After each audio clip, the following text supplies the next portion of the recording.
Hey everyone welcome back to Gizmonk. ഇന്ന് നമ്മൾ ഒരു പുതിയ ടെക്ലാറ്റ് സീരീസാണ് തുടങ്ങുന്നത്. ഇത് ഒരു ടെക് ന്യൂസ് റൗണ്ട് അപ്പ് ആയിട്ടാണ് വിചാരിക്കുന്നത്. എല്ലാ വീക്ക്ലിയും നമ്മൾ ഒരു ടെക് വേൾഡിലുള്ള പുതിയ ഫോണുകൾ ലോഞ്ച്, ലാപ്ടോപ്സ്, TV, ഇയർബഡ്സ്, അങ്ങനെയുള്ള എല്ലാ ഒരു ഗാഡ്ജറ്റ്സ് ഗിസ്മോസിൻ്റെയും ഒരു പുതിയ ഒരു ടെക് ന്യൂസ് റൗണ്ട് അപ്പ് എന്നുള്ള നിലയിലാണ് ഇത് വിചാരിക്കുന്നത്. അപ്പോൾ ഇന്നത്തെ ഒരു എപ്പിസോഡിൽ നമ്മൾ കവർ ചെയ്യാൻ പോകുന്നത് CMFിൻ്റെ പുതിയ ഫോൺ 1ൻ്റെ ലോഞ്ച്, പിന്നെ സാംസങ്ങിൻ്റെ അൺപാക്ട് ഇവൻറ്റ്, ആപ്പിളിൻ്റെ നമ്മളെ ഡെവലപ്പർ കോൺഫറൻസ്, iOS 18 പുതിയ ഫീച്ചേഴ്സും അങ്ങനത്തെ കാര്യങ്ങൾ എക്സ്പ്ലെയിൻ ചെയ്തത്. അപ്പോൾ ഈ ഒരു 3 കാര്യങ്ങളാണ് നമ്മൾ മെയിനായിട്ട് ഇന്നത്തെ എപ്പിസോഡിൽ കവർ ചെയ്യാൻ പോകുന്നത്. അപ്പോൾ CMF ഫോൺ 1 ലോഞ്ച് നിങ്ങളെല്ലാവരും അറിഞ്ഞിട്ടുണ്ടാവുമല്ലോ. 6GB വേരിയൻറ്റിന് ഏകദേശം 16,000 രൂപക്കാണ് ഇപ്പോൾ കമ്പനി ലോഞ്ച് ചെയ്തിരിക്കുന്നത്. നത്തിങ് കമ്പനിയുടെ ഒരു സബ് ബ്രാൻഡാണ് CMF എന്ന് നിങ്ങൾക്ക് അറിയാമല്ലോ. നത്തിങ് ഫോണിൻ്റെ ആ ഒരു പ്രീമിയം ബ്രാൻഡ് അതേപോലെ നിലനിർത്തിയിട്ട് കുറച്ചും കൂടി അഫോർഡബിൾ ആയിട്ടുള്ള ബട്ട് ഒരു ഡിസൈനിന് ഫോക്കസ് ആയിട്ടുള്ള ഒരു സബ് ബ്രാൻഡ് ഇറക്കുക എന്നുള്ളൊരു ഫോക്കസിലാണ് CMF ലോഞ്ച് ചെയ്തിട്ടുണ്ടായിരുന്നത്. അപ്പോൾ ഈ ഫോണിൻ്റെ ഏറ്റവും ഇമ്പോർട്ടൻ്റ് ആയിട്ടുള്ളത് ഒരു കസ്റ്റമൈസേഷനും അതിൻ്റെ ഒരു ഡിസൈനും തന്നെയാണ് ഇതിന് ഡിഫറൻഷ്യേറ്റ് ചെയ്ത് നിർത്തുന്നത്. ഒരു ബഡ്ജറ്റ് ഫോൺ ആണെങ്കിൽ പോലും നിങ്ങൾക്ക് അത് കണ്ടു കഴിഞ്ഞാൽ ആ ഒരു പ്രീമിയംനെസ് അതിൻ്റെ ഒരു ഡിസൈനിൽ തന്നെ കാണാൻ പറ്റും. 4 ഡിഫറെൻറ്റ് പവർ കേസുകളാണ് അവർ കൊടുത്തിട്ടുള്ളത്. അപ്പോൾ ഈ ഒരു കേസുകളൊക്കെ തന്നെ നിങ്ങൾക്ക് ഈ കാണുന്ന പോലെ പല പല ടൈപ്പ് സ്ക്രൂസും ഇതിൻ്റെ ബാക്കിൽ വിസിബിൾ ആയിട്ട് കാണാം. അപ്പോൾ അവർ തരുന്ന ഒരു സിം ഇജക്ടർ ടൂളും അതിൻ്റെ കൂടെ തന്നെയുള്ള ഒരു സ്ക്രൂ ഡ്രൈവറും വെച്ചിട്ട് തന്നെ ഈ സ്ക്രൂസൊക്കെ നിങ്ങൾക്ക് റിമൂവ് ചെയ്തിട്ട് നമുക്കൊരു പുതിയ ഡിഫറെൻ്റ് ആയിട്ടുള്ള ഒരു കവർ മേടിച്ച് നമുക്കതിലേക്ക് വെക്കാൻ പറ്റും. നമുക്ക് വേണമെങ്കിൽ പല ഡിഫറെൻറ്റ് ആക്സസറീസും ഇതിൽ കണക്ട് ചെയ്യാൻ പറ്റും. ഇതിൽ വന്നിരിക്കുന്നത് MediaTekൻ്റെ 7300 പ്രോസസ്സറാണ്. 7200നെക്കാളും താഴെയുള്ള ഒരു പ്രോസസ്സറാണ് ഇതിലവർ തന്നിരിക്കുന്നത്. ഇത് ആക്ച്വലി സ്നാപ്ഡ്രാഗൺ 7 ജനറേഷൻ 1 Gen 1 പ്രോസസ്സറിൻ്റെ ഇക്വലൻ്റ് ആയിട്ടുള്ള ഒരു പ്രോസസ്സറാണ്, തരക്കേടില്ലാത്തൊരു പ്രോസസ്സറാണ്. പിന്നെ ഇതിൽ വരുന്നത് Android 14 Nothing OS 2.6 സോഫ്റ്റ്വെയർ ആണ്. അപ്പോൾ ഈ ഫോണിലും അങ്ങനെ തന്നെ ഈ ഒരു സ്കിന്ന് ലൈറ്റർ ആയതുകൊണ്ട് നല്ലൊരു സോഫ്റ്റ്വെയർ എക്സ്പീരിയൻസ് ആയിരിക്കുമെന്ന് നമുക്ക് പ്രതീക്ഷിക്കാം. അപ്പോൾ ഇതിൻ്റെ ഒരു പോരായ്മകൾ പറയുകയാണെങ്കിൽ വയർലെസ് ചാർജിങ് ഇല്ല, പിന്നെ ചാർജർ ഇതിൽ ഇൻക്ലൂഡഡ് അല്ല ബോക്സിൽ, പിന്നെ NFC ഇല്ല, പിന്നെ IPX2 water and dust resistance ഉള്ളൂ. അപ്പോൾ ഇതൊക്കെയാണ് ഇതിൻ്റെ ഒരു പോരായ്മകൾ. പക്ഷേ ഡെഫിനറ്റ്ലി 16,000 നമുക്ക് ഇങ്ങനെ ഒരു ഫോൺ കിട്ടുമ്പോൾ ഡെഫിനറ്റ്ലി അതിനുള്ള കുറച്ച് ട്രേഡ് ഓഫ്സ് അവർ ചെയ്തിട്ടുണ്ട്. അപ്പോൾ ഇതിൽ വരുന്ന ഒരു ക്യാമറ സോണീൻ്റെ 50 മെഗാപിക്സൽ ക്യാമറയാണ്. ഇത് നമ്മൾ Poco F6, Realme 12 Pro, Moto edge അങ്ങനത്തെ ഫോൺസിലൊക്കെ നമ്മൾ കണ്ടുവരുന്ന ഒരു ക്യാമറയാണ്. പിന്നെയുള്ള ന്യൂസ് സാംസങ്ങിൻ്റെ സമ്മർ അൺപാക്ട് ഇവൻ്റ് ആയിരുന്നു. കുറേ ഡിവൈസസ് ലോഞ്ച് ചെയ്ത ഇവൻ്റ് ആയിരുന്നു. ഒട്ടാകെ 7 ന്യൂ ഡിവൈസസ് ആണ് അന്നത്തെ ഇവൻറ്റിൽ ലോഞ്ച് ചെയ്തത്. ഏറ്റവും ലേറ്റസ്റ്റ് ആയിട്ടുള്ള ഗാലക്സി ഫോൾഡ് 6, ഫ്ലിപ്പ് 6, സ്മാർട്ട് വെയറബിൾസിൽ ഒരു പുതിയൊരു മോതിരം, സ്മാർട്ട് റിങ്, പിന്നെ ഒരു Galaxy Watch ultra, Galaxy watch 7, പിന്നെ 2 ഇയർഫോൺസ്, അതായത് ബഡ്സ് 3യും ബഡ്സ് 3 പ്രോയും. അങ്ങനെ 7 ഡിവൈസസ് ആണ് സാംസങ് ഈ ഇവൻറ്റിൽ ലോഞ്ച് ചെയ്തത്. അപ്പോൾ മൊത്തത്തിൽ ഇപ്പോൾ ഒരു AI ഫോക്കസ്ഡ് ഫീച്ചേഴ്സാണ് അവർ കൂടുതൽ എടുത്ത് പറഞ്ഞത്. വളരെ പ്രൊഡക്ടിവിറ്റി ഹെൽപ്പ് ചെയ്യുന്ന വളരെ പ്രാക്ടിക്കൽ യൂസസ് ഉള്ള AI ഫീച്ചേഴ്സൊക്കെയാണ് ഇപ്രാവശ്യം സാംസങ് കുറേ അവതരിപ്പിച്ചിട്ടുള്ളത്. വോയിസ് ലൈവ് ട്രാൻസ്ലേഷൻ, പിന്നെ നമ്മളിപ്പോൾ ഒരു മെനു ഒക്കെ ഡിഫറെൻറ്റ് ലാംഗ്വേജിൽ നമ്മൾ ക്യാമറ എടുത്തിട്ട് അത് അപ്പം തന്നെ ലൈവായിട്ട് ട്രാൻസ്ലേറ്റ് ചെയ്തിട്ട്, ഫോർ എക്സാമ്പിൾ കൊറിയന്ന് ഇംഗ്ലീഷിലേക്ക്, പിന്നെ ഏതെങ്കിലും ഒരു അറിയാത്ത ഇത് നമ്മൾ അണ്ടർലൈൻ ചെയ്തിട്ട് അത് വേണമെങ്കിൽ അത് ലൈവായിട്ട് നമുക്കതിനെപ്പറ്റി അറിയാം. പിന്നെ ഒരു ഇമേജിൽ നിന്ന് ഒരു വട്ടം വരച്ചിട്ട് നമ്മളത് ലൈവായിട്ട് അത് സെർച്ച് ചെയ്തിട്ട് അതിനെപ്പറ്റി ഡീറ്റെയിൽസ് കാണിച്ചു തരുന്നത് ഫീച്ചർ. അങ്ങനെ വളരെയധികം പ്രൊഡക്ടിവിറ്റി ഫോക്കസ്ഡ് ആയിട്ടുള്ള ഫീച്ചേഴ്സ് AIയിൽ ഇപ്രാവശ്യം സാംസങ് വളരെയധികം കൊണ്ടുവന്നിട്ടുണ്ട്. അപ്പോൾ ഡിവൈസസ് എടുത്തു കഴിഞ്ഞാൽ സാംസങ്ങിൻ്റെ ഗാലക്സി ഫോൾഡ് 6ൻ്റെ പുതിയ ഫോൺ. അപ്പോൾ ഒരു വലിയ മാറ്റം കണ്ടത് എന്താണെന്ന് വെച്ചാൽ ഇതിൻ്റെ സ്ക്രീൻ, അതായത് പുറത്ത് ഫോൾഡ് ചെയ്തിട്ടുള്ള പുറത്തെ കവർ സ്ക്രീന് അവർ കുറച്ചും കൂടെ വൈഡറും ടോളറും ആക്കിയിട്ടുണ്ട്. കഴിഞ്ഞ പ്രാവശ്യത്തെ ഫോൾഡിലൊക്കെ വളരെയധികം ബാക്കിയുള്ള കോമ്പറ്റീറ്റേഴ്സിനായിട്ട്, ഗൂഗിളിൻ്റെ ഫോണിനായിട്ടും ഓണറിൻ്റെ മാജിക് V2-നായിട്ടൊക്കെ കമ്പയർ ചെയ്യുമ്പോൾ ഈ പുറത്തത്തെ കവർ സ്ക്രീൻ വളരെ നേരിയതായിരുന്നു. അപ്പോൾ അതിൽ ചെയ്യാനും വായിക്കാനൊക്കെ വളരെ ബുദ്ധിമുട്ടായിരുന്നു സാംസങ് ഫോൾഡിൽ. അത് ഇപ്രാവശ്യം അവരത് മാറ്റിയിട്ടുണ്ട്. പിന്നെ ഉള്ളത് ഇപ്രാവശ്യം ഞാൻ സാംസങ് കഫേയിൽ പോയിട്ട് അത് കണ്ടിരുന്നു ഫോണ്. അപ്പം വളരെ ലൈറ്റ് വെയിറ്റ് ആയിട്ടുണ്ട് ഫോണ്.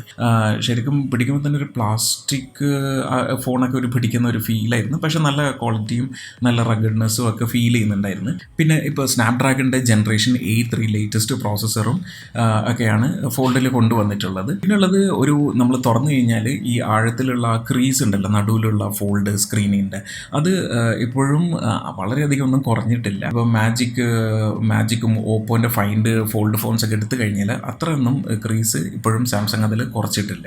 അപ്പോൾ മൊത്തത്തിൽ ഒരു ലൈവ് ഫീച്ചേഴ്സും ട്രാൻസ്ലേഷൻ AI വെച്ചിട്ടുള്ള നേരത്തെ പറഞ്ഞ പോലെയുള്ള ഫീച്ചേഴ്സൊക്കെയാണ് കൂടുതൽ ഫോൾഡ് 6ൽ കൊണ്ടുവന്നിട്ടുള്ളത്. അപ്പം ക്യാമറ നോക്കിക്കഴിഞ്ഞാൽ ക്യാമറ ഇപ്പോഴും ഗാലക്സി 24 അൾട്രൻ്റെ ലെവലിലൊന്നും ഇല്ല. അതിൻ്റെ താഴെയുള്ള 24ലൊക്കെ കാണുന്ന ആ ഒരു ക്യാമറ സെറ്റപ്പൊക്കെ തന്നെയാണ് കൊടുത്തിട്ടുള്ളത്. അപ്പോൾ നിങ്ങളൊരു വളരെയധികം ക്യാമറ ഫോക്കസ്ഡ് ആയിട്ടുള്ള ഫോണാണ് നോക്കുന്നതെങ്കിൽ 24 അൾട്ര സീരീസിന് പോവുക. അതല്ല നിങ്ങൾ പ്രൊഡക്ടിവിറ്റി ഫോക്കസ്ഡ് ആയിട്ട് ഇപ്പോൾ ബിസിനസ് ചെയ്യുന്ന ആളാണ്, അല്ലെങ്കിൽ നിങ്ങൾ കുറച്ചും കൂടെ പ്രൊഡക്ടിവിറ്റി ഇപ്പം ഈ ഫോൾഡ് സ്ക്രീനിൽ നിങ്ങൾക്ക് കുറച്ചും കൂടെ എൻഹാൻസ്ഡ് ആയിട്ട് മൾട്ടിമീഡിയ വീഡിയോസും അല്ലെങ്കിൽ ബ്രൗസ് ചെയ്യുന്ന അങ്ങനത്തെ ഒരു experience, bigger screen experience, gaming ഒക്കെയാണ് ഫോക്കസ്ഡ് എങ്കിൽ ഡെഫിനറ്റ്ലി ഇത് നല്ലൊരു ഇമ്പ്രൂവ്മെൻ്റ് ആണ്. പക്ഷേ ഇതിൻ്റെ പ്രൈസ് റേഞ്ച് ഇപ്പം 1,65,000 ഇത് തുടങ്ങുന്നത്. അതായത് 256 GB സ്റ്റോറേജ് അത് അങ്ങനെ കൂടിയിട്ട് 1 TB വേരിയൻറ്റ് 2,01,000 rupees വരെ എത്തി. ആപ്പിൾ പോലും 2 lakh കടന്നിട്ടോ എന്ന് എനിക്കറിയില്ല. അപ്പോൾ അങ്ങനെ നമ്മൾ 2 lakh ഒരു സ്മാർട്ട് ഫോണിൽ ആ ഒരു പ്രൈസ് ഇതും പൊട്ടിച്ചിട്ടുണ്ട് സാംസങ്. പിന്നുള്ളത് ഫ്ലിപ്പ് 6 ഫോണാണ്. അപ്പോൾ ഇതിലും ക്യാമറ സെറ്റപ്പ് കുറച്ച് ഇമ്പ്രൂവ് ചെയ്തിട്ടുണ്ട്. പിന്നെ ഇത് കുറച്ചും കൂടെ ഫോക്കസ്ഡ് ആയിട്ടുള്ളത് ഒരു ഫീമെയിൽ ഓഡിയൻസിനാണെന്ന് തോന്നുന്നു, ആ ഒരു ഡിസൈനും അങ്ങനത്തെ ഒരു ഇതും. പിന്നെ പുറത്തത്തെ ഫ്രണ്ട് കവർ നമുക്കതൊരു ഫ്ലെക്സ് ഇതെന്ന് കവർ എന്ന് പറഞ്ഞിട്ട് അത് കസ്റ്റമൈസ് ചെയ്യാനുള്ള കുറേ ഓപ്ഷൻസും കുറേ കൂടുതൽ കൊണ്ടുവന്നിട്ടുണ്ട്. അപ്പോൾ നിങ്ങളൊരു കോമ്പാക്റ്റ് ഫോൺ മടക്കി പേഴ്സിലൊക്കെ കൊണ്ടുപോകാൻ പറ്റുന്ന അങ്ങനത്തെ ഒരു ഇതാണ് നിങ്ങൾ എക്സ്പെക്ട് ചെയ്യുന്നത്. ഫ്ലിപ്പ് 6 നല്ലതാണ്. പക്ഷേ അതും ഇത് ഈ പറഞ്ഞ പോലെ 1 lakh മുകളിലാണ് പ്രൈസിങ് റേഞ്ച് ഉള്ളത്. 1,10,000 എന്തോ ആണ് പ്രൈസ് റേഞ്ച് സ്റ്റാർട്ട് ചെയ്യുന്നത്. പിന്നെ വെയറബിൾസ് എടുത്തു കഴിഞ്ഞാൽ നമ്മൾ Galaxy Watch Ultra, Apple Watch അൾട്രനെ അതേപോലെ കോപ്പി അടിച്ച് വെച്ചിരിക്കുകയാണ്. ഗാലക്സി വാച്ച് അൾട്ര 60 സംതിങ്ങിൽ തുടങ്ങുന്ന സമയത്ത് ഇവിടെ 50 സംതിങ്ങിൽ ഏകദേശം 10,000 രൂപേൻ്റെ വ്യത്യാസം നിങ്ങൾക്ക് കിട്ടും ഇത്. അപ്പോൾ അങ്ങനെ നോക്കുമ്പോൾ കൺസ്യൂമർ എന്ന നിലയിൽ, കസ്റ്റമർ എന്ന നിലയിൽ നമുക്ക് ചോയ്സസ് കൂടുതലാണ് കോപ്പി അടിച്ചാൽ പോലും. പിന്നെ ബാക്കി കുറേ ഫീച്ചേഴ്സ്, ഇപ്പോൾ സ്ലീപ്പ് ആപ്നിയ എന്ന് പറഞ്ഞൊരു ഫീച്ചറൊക്കെ കൊണ്ടുവന്നിട്ടുണ്ട്. നമ്മൾ ഈ ഉറക്കം ഇല്ലായ്മ അങ്ങനത്തതൊക്കെ ട്രാക്ക് ചെയ്യാൻ പറ്റുന്ന ഇൻസൈറ്റ്സ് ഒക്കെ തരുന്ന ഒരു ഫീച്ചറും ഇതിൽ കൊണ്ടുവന്നിട്ടുണ്ട് എന്നാണ് പറയുന്നത്. സാംസങ് കഫിന്ന് ഞാനത് വേറെ ഇടും, നല്ല റഗഡും നല്ല ക്വാളിറ്റി ഫീലുമാണ് വാച്ചിനുള്ളത്, വാച്ച് അൾട്രക്ക്. പിന്നെ അത് ഗാലക്സി വാച്ച് 7ലും ഈ നേരത്തെ പറഞ്ഞ സ്ലീപ്പ് ആപ്നിയ അങ്ങനത്തെ ഫീച്ചേഴ്സ് ഒക്കെ ഉണ്ട്. അപ്പോൾ നിങ്ങൾക്ക് വാച്ച് അൾട്രക്ക് പോകണമെങ്കിൽ അതിൻ്റെ താഴെ പോകാം. അപ്പോൾ നമ്മൾ ആപ്പിൾ എങ്ങനെയാണ് ആ ഒരു അവരുടെ ലൈനപ്പ്, വാച്ച് ലൈനപ്പ് ഉള്ളത്, വാച്ച് 9 സീരീസ് അതിൻ്റെ മുകളിൽ വാച്ച് അൾട്ര, അതേപോലെ തന്നെ സാംസങ്ങും വാച്ച് 7ഉം അതിൻ്റെ മുകളിൽ വാച്ച് അൾട്രയായിട്ട് അതേപോലെ തന്നെ ആ ഒരു ഓഫറിങ്സും കൊണ്ടുവന്നിട്ടുണ്ട് ഈ പ്രാവശ്യത്തെ ലോഞ്ചിൽ. പിന്നെ ഉള്ളത് ഒരു ഗാലക്സി സ്മാർട്ട് റിംഗ് ആണ്. അപ്പോൾ ഒരു മോതിരമാണ്. അപ്പോൾ 3 കളറിൽ നമുക്ക് കിട്ടും. ഗോൾഡൻ കളറിൽ കിട്ടി കഴിഞ്ഞാൽ അത് മോതിരം തന്നെയാണെന്ന് ആൾക്കാർ വിചാരിക്കും. അതിൻ്റെ ഉള്ളിൽ 3 സെൻസർ ഉണ്ട്. അത് വെച്ച് സ്കിന്നിൻ്റെ ടെമ്പറേച്ചർ, പിന്നെ ബാക്കിയുള്ള നമ്മളെ കംപ്ലീറ്റ് ഹെൽത്ത് ട്രാക്കിംഗ് അങ്ങനത്തെ എല്ലാ കാര്യങ്ങളും ചെയ്യാൻ പറ്റും. അതേപോലെ സാംസങ് ഗാലക്സി ആപ്പ് ഹെൽത്ത് ആപ്പിൽ നമുക്ക് ഇൻസൈറ്റ്സും എല്ലാം കിട്ടും. ഇന്ത്യയിൽ എന്തായാലും ഇത് ഇന്ത്യ സൈറ്റിൽ കാണുന്നില്ല. അപ്പോൾ എനിക്ക് തോന്നുന്നില്ല ഇന്ത്യയിൽ ഇപ്പോൾ അടുത്ത് ലോഞ്ച് ആയിട്ടുണ്ടെന്ന്. ബാക്കിയുള്ള UK സാംസങ്ങിലൊക്കെ അത് അവൈലബിൾ ആണ്. പിന്നുള്ളത് ഇയർ ഫോൺസ് ആണ്. പുതിയ ഇയർബഡ്സ് ലോഞ്ച് ചെയ്തത് ഗാലക്സി ബഡ്സ് 3 പ്രോയും ബഡ്സ് 3യും ആണ്. അതിൽ ബഡ്സ് 3 പ്രോയിൽ അവർ കൊണ്ടുവന്നിരിക്കുന്നത് അത് ഇൻ ഇയർ കനാലാണ് പ്രോ, അതായത് ചെവിൻ്റെ ഉള്ളിലേക്ക് പോകുന്ന ടൈപ്പ്. അപ്പോൾ അതിൻ്റെ ഒരു മെയിൻ ഡിസൈൻ ഇതെന്താണെന്ന് വെച്ചാൽ പുറത്ത് ഒരു LED ലൈറ്റ്സ് വരുന്നുണ്ട്. ബാക്കിയെല്ലാം ഒരു പണ്ടത്തെ ഒരു ആപ്പിൾ എയർപോഡ്സിൻ്റെയും നത്തിങ്ങിൻ്റെ ഇയർബഡ്സിൻ്റെയും തമ്മിലുള്ള ഒരു ഇയർ 2ൻ്റെയൊക്കെ തമ്മിലുള്ള ഒരു കോമ്പിനേഷൻ പോലെ തോന്നിയത് അതിൻ്റെ ഡിസൈന്.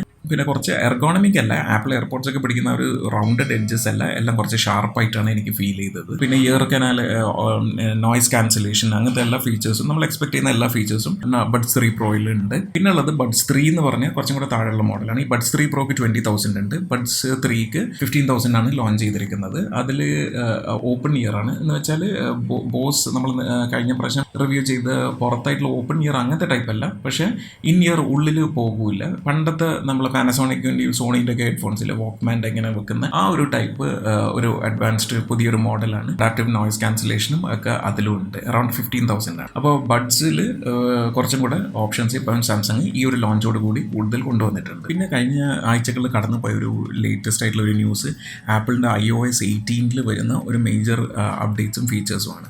iOS 18 വളരെയധികം കൂടുതൽ ഇമ്പോർട്ടൻറ്റ് ഫീച്ചേഴ്സ് അപ്ഡേറ്റ്സ് ഇപ്രാവശ്യം വരാൻ പോകുന്നുണ്ട്. പ്രത്യേകിച്ച് കസ്റ്റമൈസേഷനിൽ ആൻഡ്രോയിഡുകാർ കുറേ കാലമായിട്ട് എൻജോയ് ചെയ്യുന്ന സംഗതിയാണ്. പക്ഷേ ആപ്പിളിൽ ഐക്കൺസ് ഒക്കെ നമുക്ക് വേണ്ടടുത്ത് കൊണ്ടുവന്ന് എഡിറ്റ് ചെയ്ത് കൊണ്ടുവന്ന് വെക്കുവാനും കളേഴ്സ്, ഡാർക്ക് മോഡ്, പിന്നെ ടിൻറ്റഡ് മോഡ്, അങ്ങനെ കുറേ അധികം കസ്റ്റമൈസേഷൻ ഫീച്ചേഴ്സ് കൂടുതൽ ആപ്പിൾ ആ സ്വാതന്ത്ര്യം യൂസേഴ്സിന് കൊടുക്കുന്ന ഒരു ഫീച്ചർ അപ്ഡേറ്റ് ആയിരിക്കും iOS 18 വരുന്നത്. പിന്നെ മെയിനായിട്ടുള്ളത് നമുക്ക് ആപ്പ് ലോക്ക് ചെയ്യാൻ, ഇപ്പോൾ പാസ്വേഡ് ഇട്ടിട്ട് നമുക്ക് ആപ്പ് ലോക്ക് ചെയ്യാൻ പറ്റും. അപ്പോൾ നമ്മൾ സെർച്ചിൽ പോലും നമ്മൾ സെർച്ച് ചെയ്ത് കഴിഞ്ഞാൽ അത് കാണിക്കില്ല. അങ്ങനത്തെ ഒരു പ്രൈവസി ഫീച്ചറും കൂടെ iOS അപ്ഡേറ്റ് 18 വരുന്നുണ്ട്. പിന്നെ അവർ ഇമ്പോർട്ടൻ്റ് ആയിട്ട് കൊണ്ടുവന്ന ചേഞ്ചസ് ഇപ്പോൾ സിറിയിലാണ്. സിറി ഇപ്പോൾ ഇറങ്ങിയതിന് ശേഷം അങ്ങനെ മേജറായിട്ടുള്ളൊരു അപ്ഡേറ്റ്സും കാര്യങ്ങളൊന്നും വന്നിട്ടില്ല. പ്രത്യേകിച്ച് ഗൂഗിൾ അസിസ്റ്റൻറ്റിനേറ്റും ഗൂഗിളിൻ്റെ ജെമിനായി അസിസ്റ്റൻറ്റിനേറ്റൊക്കെ കമ്പയർ ചെയ്യുമ്പോൾ വളരെയധികം ഒരു പഴഞ്ചനായ ഒരു ഫീല് നമുക്കെല്ലാം കിട്ടുന്നുണ്ട് നമ്മളത് സിറി യൂസ് ചെയ്യുന്ന സമയം. അപ്പോൾ ഈ ഒരു iOS 18 വളരെയധികം ഇമ്പ്രൂവ്മെൻറ്റ്സ് AI പ്രത്യേകിച്ച് അവർ ആപ്പിൾ ഇൻ്റലിജൻസ് എന്നാണ് ആപ്പിൾ അതിനെ വിളിക്കുന്നത്. അപ്പോൾ ആ ഒരു ഇതെല്ലാം കൂടെ കമ്പൈൻ ചെയ്തിട്ട് സിറി വളരെയധികം ഇമ്പ്രൂവ്ഡ് ആയിട്ട് ആപ്പിൾ പറയുന്നത്. മാത്രമല്ല ChatGPT ഇൻ്റഗ്രേഷനും വരുമെന്നാണ് പറയുന്നത്. പിന്നെ ഫോട്ടോ എഡിറ്റ് ടൂൾസ് അങ്ങനത്തെ AI ഫീച്ചേഴ്സും ഈ iOS 18 നമുക്ക് കൂടുതൽ കിട്ടും. പിന്നെ മെയിനായിട്ടുള്ള ഒരു ഇമ്പോർട്ടൻറ്റ് ഫീച്ചർ അപ്ഡേറ്റ് iOS 18 കണ്ടത് നമുക്ക് മിറർ ചെയ്യുവാനുള്ള ഫീച്ചർ, അതായത് ഐഫോണിൻ്റെ ഇത് അതേപോലെ തന്നെ നമുക്ക് മിറർ ചെയ്യുവാൻ പറ്റും. അപ്പോൾ അതാണ് ആപ്പിളിൻ്റെ ഒരു ഡെവലപ്പർ കോൺഫറൻസ് എന്നുള്ള ക്വിക്ക് അപ്ഡേറ്റ്സ്. പിന്നെയുള്ള ഒരു ലേറ്റസ്റ്റ് ലോഞ്ച് OnePlusൻ്റെ Nord 4 ആണ്. ഈ ഒരു പ്രൈസ് റേഞ്ച് സെഗ്മെൻറ്റിലുള്ള മെറ്റൽ യൂണിബോഡി ഫ്രെയിമും സ്നാപ്ഡ്രാഗണിൻ്റെ 7+ Gen 3 പ്രോസസ്സറും 2024 ഇറങ്ങിയ പ്രോസസ്സറാണ്. പക്ഷേ ഫ്ലാഗ്ഷിപ്പിനെക്കാട്ടും താഴെയാണ്. ക്യാമറ ഒരു യൂഷ്വൽ സോണീൻ്റെ 50 MP ക്യാമറയൊക്കെ വെച്ചിട്ടുള്ള ഒരു ഫോണാണ് ഇപ്പോൾ ലോഞ്ച് ചെയ്ത് OnePlus അടുത്ത് ലോഞ്ച് ചെയ്തിട്ടുള്ളത്. ഇപ്പം തരക്കേടില്ലാത്ത ഫോണാണ്. 33,000 ആണ് MRP. പിന്നെ ഓഫേഴ്സും അതൊക്കെ കഴിച്ച് നിങ്ങൾക്ക് അതിലെക്കാട്ടും കുറച്ചും കൂടെ ഇതായിട്ട് ഇതിൽ കിട്ടും. നല്ലൊരു ബാറ്ററി ആണ്. പിന്നെ അവർ പറയുന്ന 6 years അപ്ഡേറ്റ്സ്, സോഫ്റ്റ്വെയർ അപ്ഡേറ്റ്സ് തരും എന്നാണ് പറയുന്നത്. ഇപ്പോൾ എല്ലാം കൂടെ മൊത്തത്തിൽ എടുത്ത് നോക്കുമ്പോൾ നല്ലൊരു ലോഞ്ച് ആയിട്ടാണ് തോന്നുന്നത്. അപ്പോൾ ഇന്നത്തെ ടെക്ലാറ്റി ന്യൂസ് റൗണ്ട് അപ്പ് നിങ്ങൾക്ക് ഇഷ്ടപ്പെട്ടെന്ന് വിചാരിക്കുന്നു. ഡെഫിനറ്റ്ലി സബ്സ്ക്രൈബ് ചെയ്യുക. നിങ്ങളുടെ അഭിപ്രായങ്ങളും എല്ലാം കമൻറ്റ്സ് ഡെഫിനറ്റ്ലി ചെയ്യുക. അടുത്ത വീക്ക് എന്തായാലും നമ്മളൊരു കീബോർഡ്, ഒരു പുതിയ ഗെയിമിംഗ് കീബോർഡ്, ഗ്ലോറിയസ് ഗെയിമിംഗ് എന്ന് പറഞ്ഞ കമ്പനിയുടെ GMMK2 എന്ന് പറഞ്ഞ ഒരു കീബോർഡാണ് നമ്മൾ റിവ്യൂ ചെയ്യുന്നത്. ഡെഫിനറ്റ്ലി എല്ലാ ടെക് അപ്ഡേറ്റ്സും കിട്ടുവാൻ വേണ്ടി സബ്സ്ക്രൈബ് ചെയ്യുക, ഷെയർ ചെയ്യുക, ലൈക്ക് ചെയ്യുക. അടുത്ത വീഡിയോയിൽ കാണുന്നവരെ this is Junaid signing off for ഗിസ്മോ.